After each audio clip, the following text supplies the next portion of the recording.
Our mercenary outfit reputation determines the quality of the contracts we're offered, the quality of the mech warriors willing to hire on with us, and the deals we get on weapons, mechs and equipment in local stores.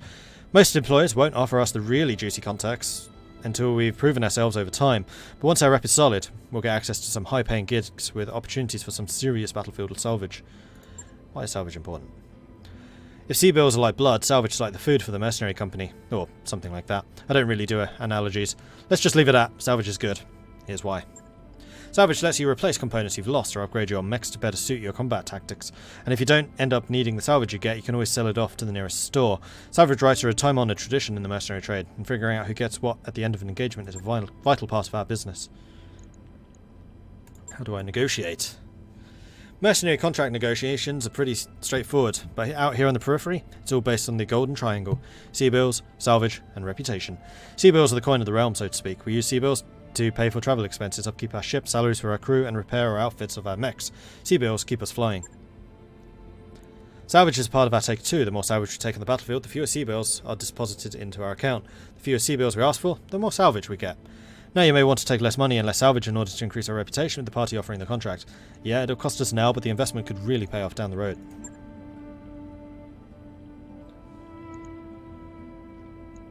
Let's talk about the mech warriors. Sure, what do you want to know? How much do I need to worry about morale? Mercenaries aren't like members of the Royal Guard, Viking. They're in it for the paycheck, not for the loyalty to some noble house. Because of this, keeping their spirits up is important. Mech warriors with high morale get inspired more often on the battlefield. Their heads are in the game, and inspired mech warriors can create opportunities. I've seen inspired mech warriors take precision strikes I thought were impossible, focusing their fire at one location on a speeding enemy as if it were standing still on shooting range 25 yards away while wearing a sign that said, "Shoot me!" in neon green. Inspired mech warriors show amazing vigilance too. They have an uncanny ability to blunt incoming damage and have heightened reflexes, so they act faster on the battlefield. Amazing stuff. This guy is turning slowly Australian. This guy is Australian, it's official. Mech warriors gain experience in every mission they complete. You can chart their training and guide their development in 4 skills: gunnery, piloting, guts, tactics. As they become stronger in a particular skill, your mech warriors gain access to special abilities that can be used in combat. The first ability is the Mech Warrior's Specialization. Mech Warriors can have only 2 specializations total, so pay attention to where you're training them. The first 2 they acquire are the only 2 they'll have. The second ability is the Mech Warrior's Expertise. Mech Warriors get only 1 of these, and it has to be from one of their specializations. Whichever expertise they learn first is the only one they'll have. So 3 abilities total per Mech Warrior. That's a lot of possible combinations. You'll need to decide for yourself which abilities work best together according to your command style. Do more experienced mech warriors require higher salaries? Probably. Wouldn't you? As mech warriors grow in skills and abilities, their salaries will grow with them.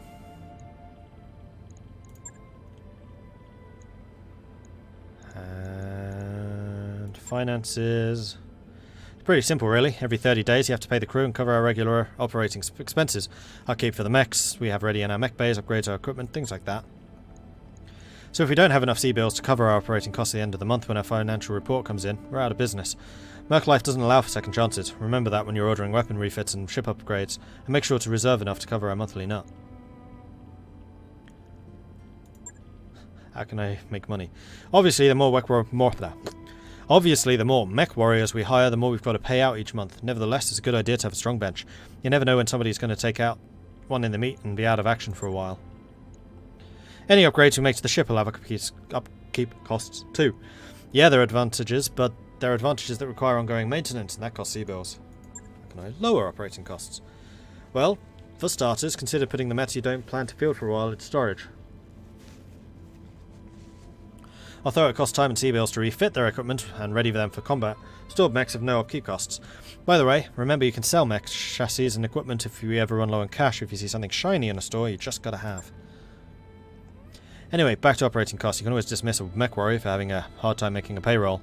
And every month you get to decide how generous to be with their pay. Careful though, a mercenary salary has a direct effect on their morale.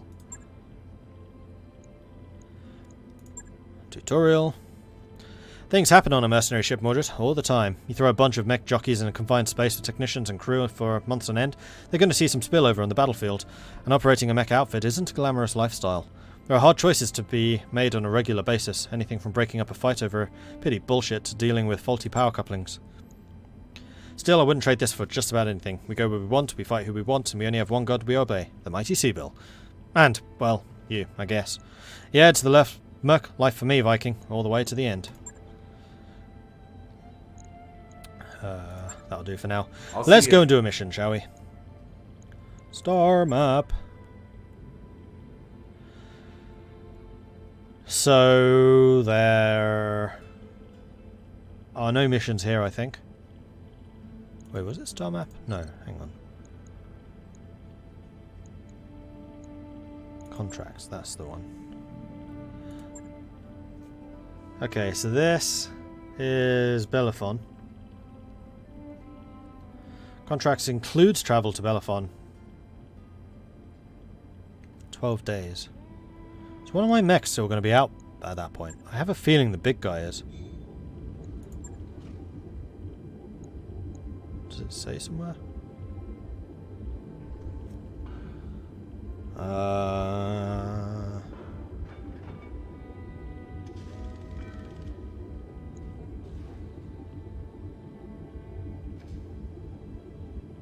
Wait, the Shadowhawk. That's what I was considering my heavy as a skirmisher and cavalry.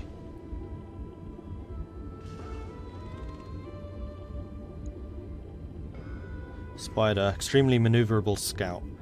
Hands down the most maneuverable mech you can field, but it's made of paper. It's an excellent scout though, and you can even jump into the rear arc of enemies for surprise backshots. Basic Locust 1v has one big advantage, speed. It's not meant to be put up a fight, but you'll be hard pressed to find a mech that goes further and is harder to hit.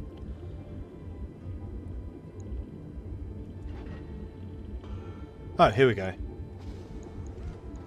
So the Vindicator is 19 days away.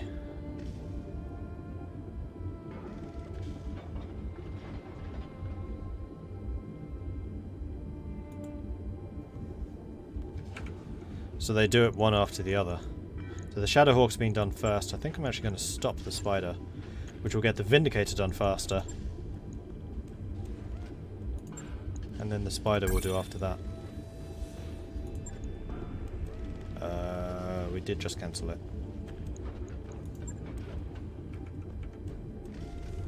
Let's go out and then in again.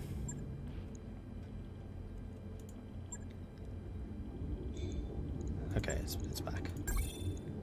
Repair. Alright, so the Spider's going to be done last. I'm fine with that. So Shadowhawk, then Vindicator, which means we'll have both of these ready, plus the Blackjack for the mission.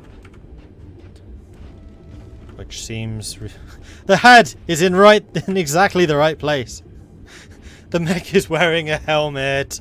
Yes! I'm going to have to take a screenshot of that. There we go.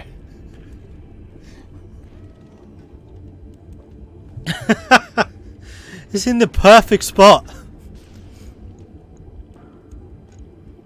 Alright, so, contracts. So we need to go to the supply base, we need to blow it up. Guerrillas on Bellefonds are surprisingly well armed and well supplied, and local government forces are taking unacceptable losses in recent engagements. We've tracked the weapons back to a hidden supply base operated by the pirates. That base needs to be destroyed.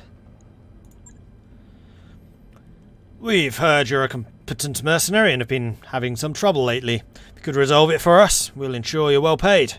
If not, so be it. So I guess if this goes up, then the other one goes down. It does. I think I'd take a quarter salvage, because I do want to have a bit more cash in the bank. What if we took the reputation? Oh, there should be another rep bonus slider, which we're not taking. Yeah, I'd rather have the 138, I think.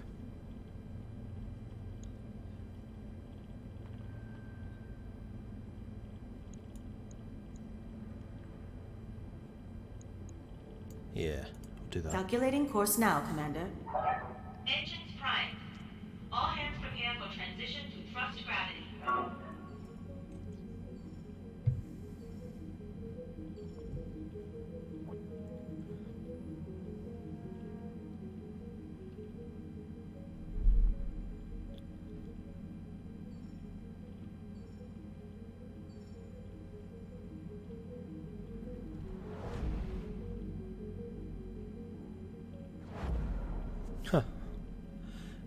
That's pretty cool, actually.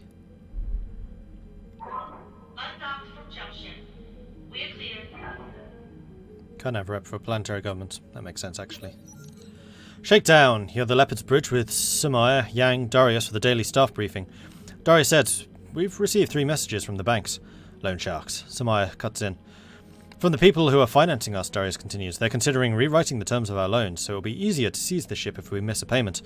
As usual, they're only doing this because they believe we can't fight it in court." So we can try and sweet talk them, we can ignore them, or we can educate the banks about their mistake. Their banks to sweet talking won't work. Ignoring messages doesn't work. We're going to educate the banks about their mistake. "I'll deal with it," you say. Later, you record a response. In it, you sternly remind the lien holders that as a financial institution operating in Detroit 3, they must abide by the local contract law. You even cite the relevant sections of legal code from memory. Then, you point out that, as you've kept records of all payments and correspondence concerning the loans, you'll be able to demonstrate in court that their proposed revisions to the agreed-upon terms would represent such a gross violation of the law that you would undoubtedly be rewarded a second dropship at the bank's expense. Once the camera is off, Samaya says, there's no way they can push you on this. Too bad. I like to see the loan sharks grovel.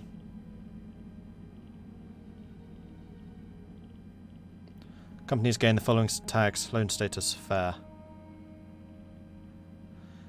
Credit is currently rated as fair by the banks financing the Leopard, which should at least deter them from sending bounty hunters after you.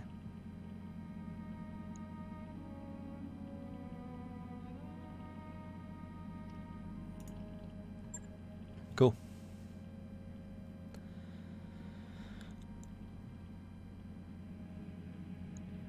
Onwards.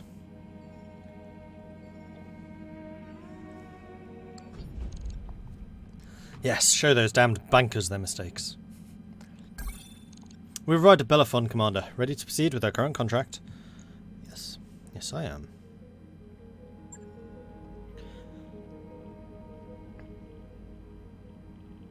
Okay, so we're going to be taking you. Do I drag you?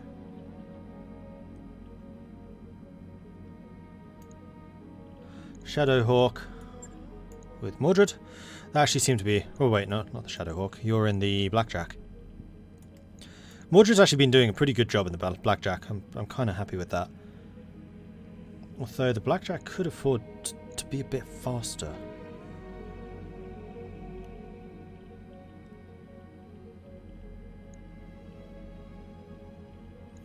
You know what? Let's switch you two around. We're going to put Mordred in the Shadowhawk, because the Shadowhawk is kind of the all-rounder. And then we're going to put Glitch in the Blackjack. And you really can be the fire support at that point. Then we've got the actual tank, which is going to be Behemoth. Great name for a tank. Unfortunately, that one's not yet ready. So we're going to bring you over here with Decker or Medusa. Decker is basically the same as Medusa, but slightly better. So 3 go on 3 initiative and 1 goes on 4. You are going to be super light, though.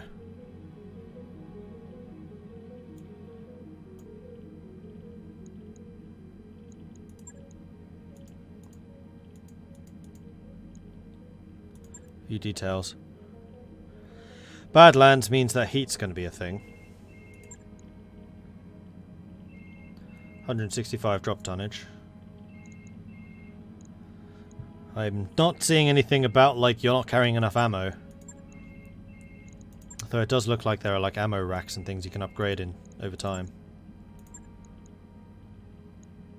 A locust. Machine guns and a medium laser. So the Shadowhawk is the heavy.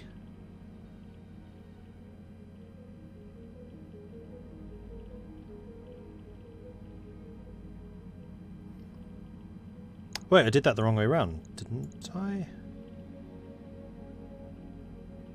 Fire support and brawler. Skirmisher and cavalry.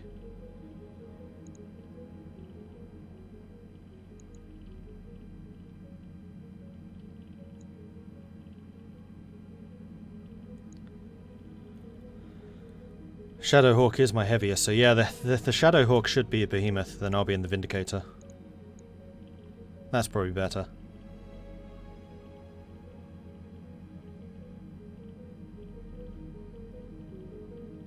Yeah, that's what I meant to do. Men warriors, prepare for combat.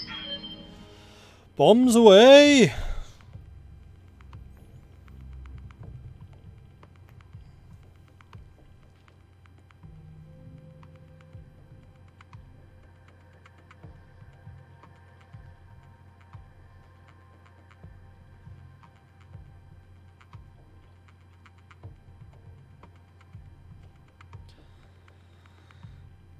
Track the weapons to a hidden supply base operated by the pirates. The base needs to be destroyed.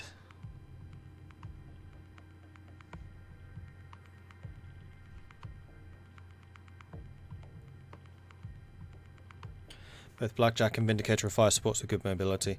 Yeah, which sounds right for what Mordred and Glitcher are going to be riding.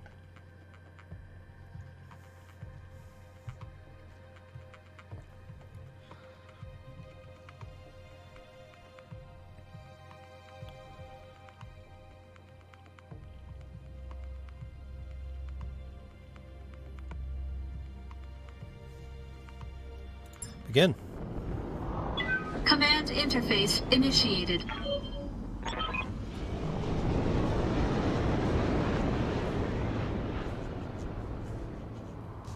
For some reason, stream won't load. It's definitely working, Fanro.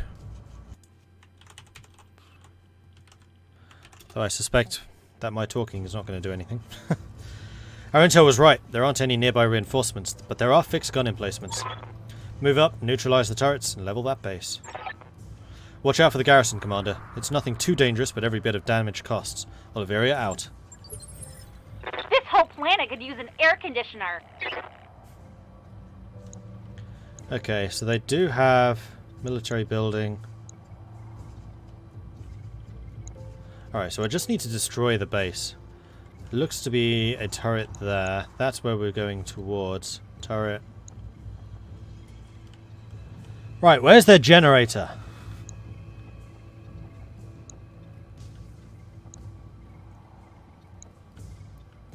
I'm not seeing an easily targeted generator, unfortunately. Alright, so I'm going to send Decker in first. Alright, so full sprint is up to there. Receiving you. Fortunately, there's nowhere to hide. It looks like we're going to have to come up here or up here. And I'd prefer not to be coming up this gap, so I think we're going to come up this way. So you're going to move up to here and take a look. Got it.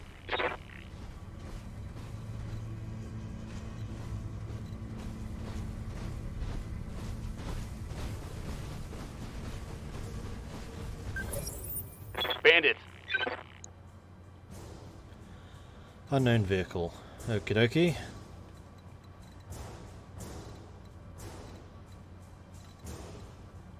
We're going to send Mordred up with Decker, I think. Oh, I just realised the cone view is different for each one. Is that the range of the different weapons? Must be. In fact, we're going to send you... Yeah, it is, isn't it? Okay, that's good to know. So, like, that is the sweet spot right there. I read you, Commander. Moving out. Try up here. We'll try up here. On the move. Everyone is, like, super duper evasive right now.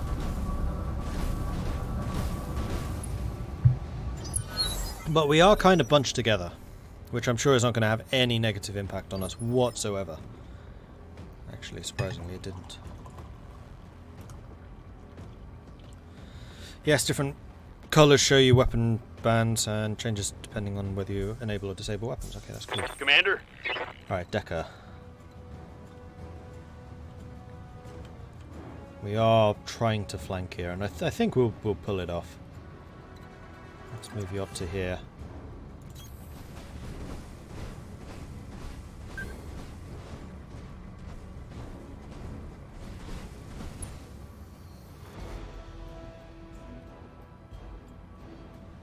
And then brace.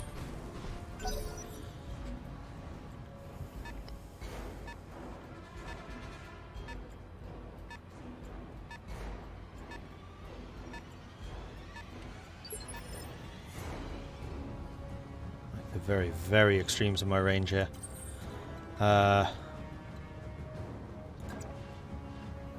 That's going to be blocking the path. Who's in front? Standing by. It is Viking.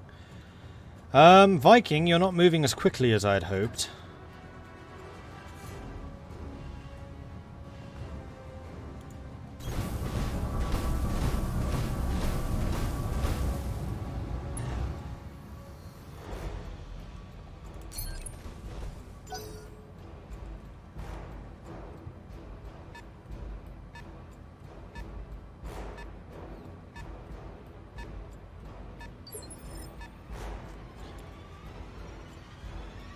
Alright.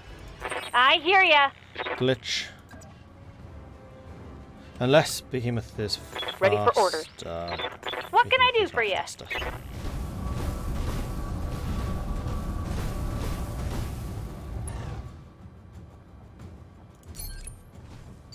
And we're all facing that way except for Decker. Commander. Behemoth. We're there, so we're front facing, bracing, and that's going to give us a 50% damage reduction and all damage coming in from the front.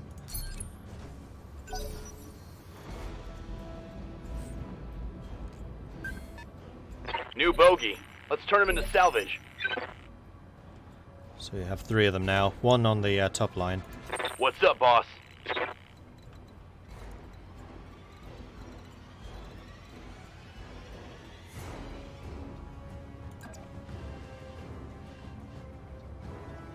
Let's move Decker up to here. Acknowledged. Getting my level 4 movement, and we're still hiding behind this massive cliff. And he's little, he's titchy. Brace.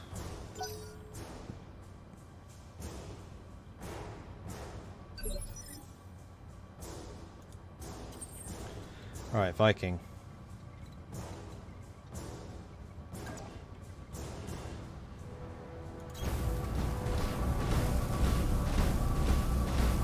Okay, now we're on the road again, so hopefully we'll move a little bit quicker.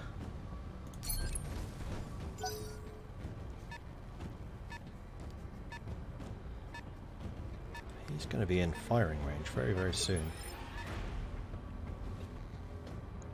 So he's coming in to flank. He's probably actually more dangerous than those guys right now. Waiting on you, Commander. Noted! We will move this way. Got it.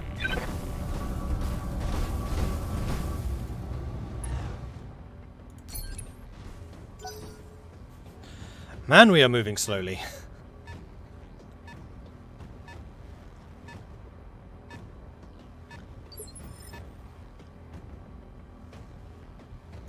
Yes, Commander. Okay, Behemoth. It's kind of standing out in the open. But that's fine. Unfortunately, none of us have the tactical option, which allows us to actually reveal them. Sensor lock. So without the sensor lock, we can't do the long-range artillery.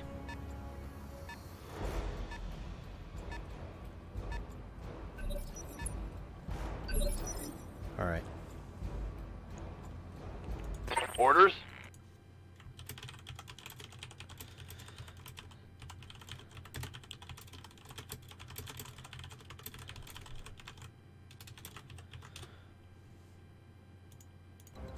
Alright, Decker.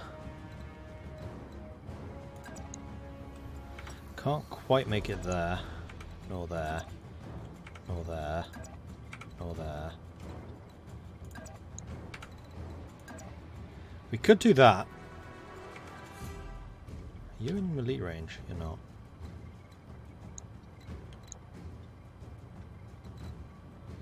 You do 15 damage in melee. So you have all of those that can shoot. I think we're going to move here. Level 4 evasion, we're just going to open up. Close range.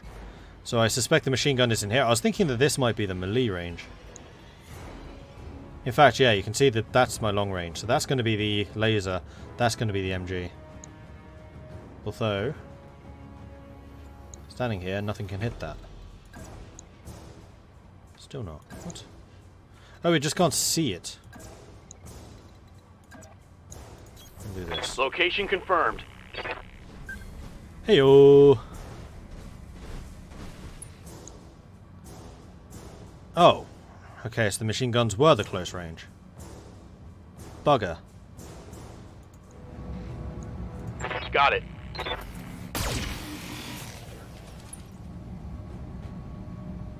Well, we reduced its evasion at least. However, this could mean that the turrets will be able to shoot us, depending on their range. Oh, here comes a mech. Might actually want to get you out of there. Alright, Mordred.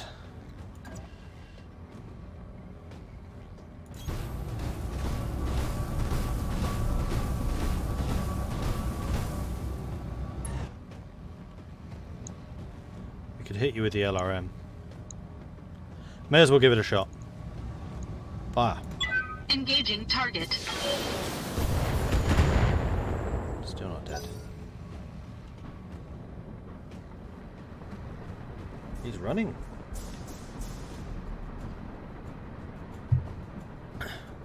Got a whole lot of nope. Oh no, he's shooting at Mordred. No! Leave me alone.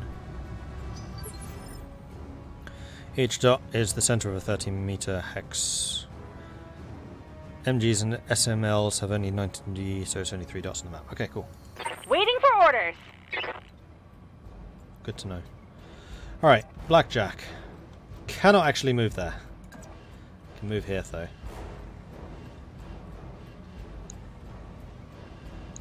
However, you cannot hit them.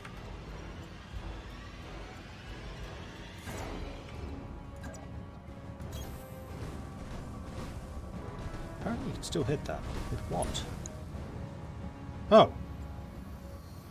You're not facing it. Don't shoot with that or that.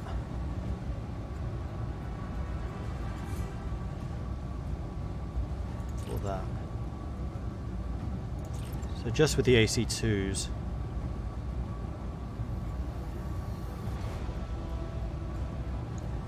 Here we go. I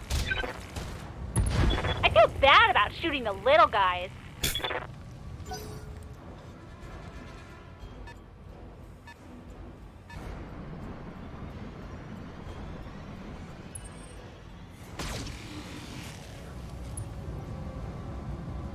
-1 evasion. Behemoth's turn. Waiting for orders. Yes, you can definitely move up to here. And then hopefully we'll be in a good position to actually fight the mech once the mech gets up here. Ooh, that's only a 25% chance to hit. That's kind of poor. What about if you just fired from here? Still 25%. No, we need you moving up. So we're going to move you to here. I may not fire with you though, I might just bulwark. Important note in the support weapons, machine gun, small laser, flamer, they fire in addition to melee attacks. Ooh, that is very good to know. What's DFA? Oh, that's probably the death from above. Not worth it. Oh, I could have done a precision attack there. Heat to spare, use your jump jets. I'd rather do that when I'm in an actual fight, though. I mean, this is still, like, long-range skirmishing.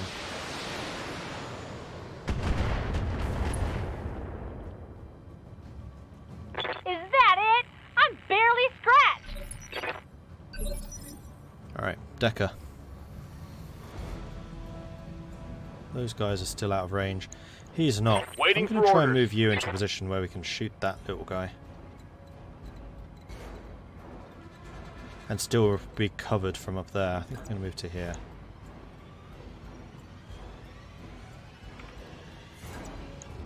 So we could hit you with everything from there. He's likely to hit me, but this is a level 4 evasion. Or we could do that. No, it's not close enough. It's a little bit risky. We're out in the open here. The Locust is titchy. But we do have a lot of evasion. Let's do it. Let's take him out. I copy.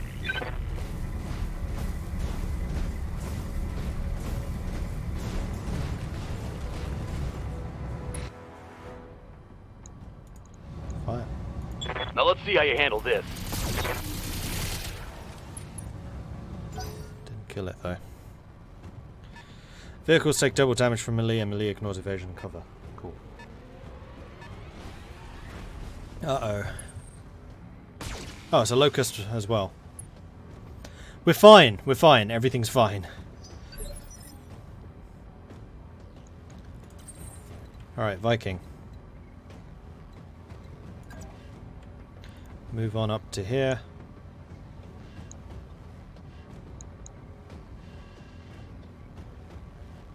Yeah.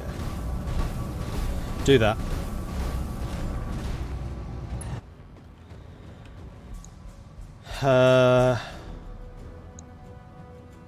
Let's not fire the LRM. Let's take you out. Fire.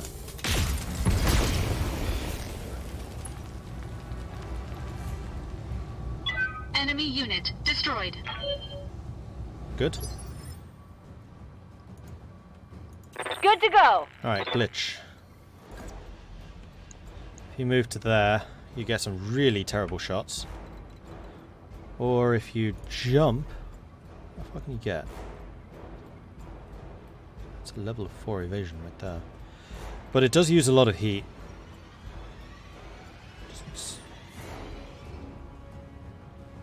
What does it say how much it uses though?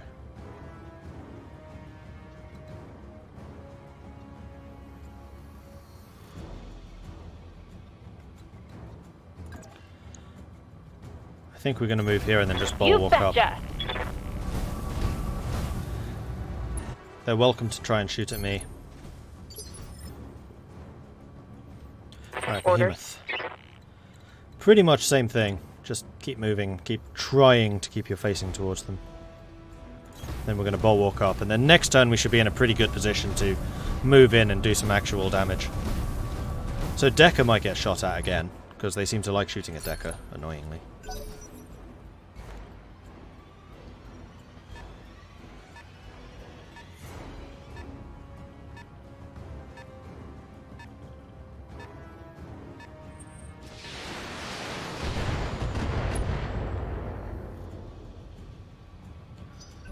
Was fine.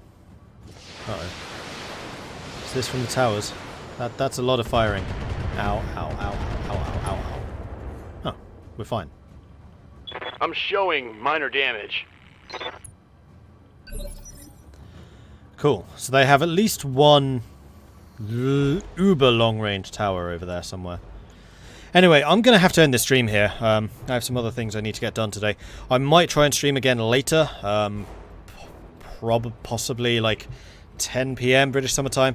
That's no promises. Stay tuned to my Discord, which you can find at this link here, and I will announce there if and when I am streaming today. Otherwise, the next stream of this probably will be on Saturday. I'll probably replace the EU4 stream with BattleTech until I can get it regularly scheduled. I'll rejig my streaming schedule next week to properly include this. Anyway, I do hope you've enjoyed this brief glance. I do have a YouTube channel, which you can find at youtube.com/MordredViking, which has the tutorial already uploaded. That's why the beginning of this was dropping frames like there was no tomorrow. So if you want to see what happened in the start, and that's a lot more story heavy. There's a lot of story going on there, so spoilers. But you do get to see like the quality of this game. So head on over to YouTube and you can find that. If you've really enjoyed this, then do consider following, like... I've been dreading saying this. Mirskayarkoni? Mirsky? If you've enjoyed this as much as Mirsky obviously has and has followed, then do consider following yourself as well. That'd be very much appreciated. I do have a Patreon if you want to support the channel that way, and also you can subscribe here on Twitch itself. I think that's it from me. I want to give a big thanks to Paradox for giving me early access to this game. I can't say whether I'm enjoying it or not, as per times of the embargo, but there you go. You are now being shown the game. Huzzah. Right, I am going to have to head off. I will see you guys next time. Thank you everyone for watching. Goodbye. I'll see if anyone else is streaming BattleTech and I'll host them. So if you just stay tuned for just a moment, I will see if I can head over and take a gander at what they are doing. Is Ben doing BattleTech? Ben's doing BattleTech. Okay, we'll go over to Ben Magnus. Say hello to him. He's playing through as well. And I'll catch you guys later. Goodbye.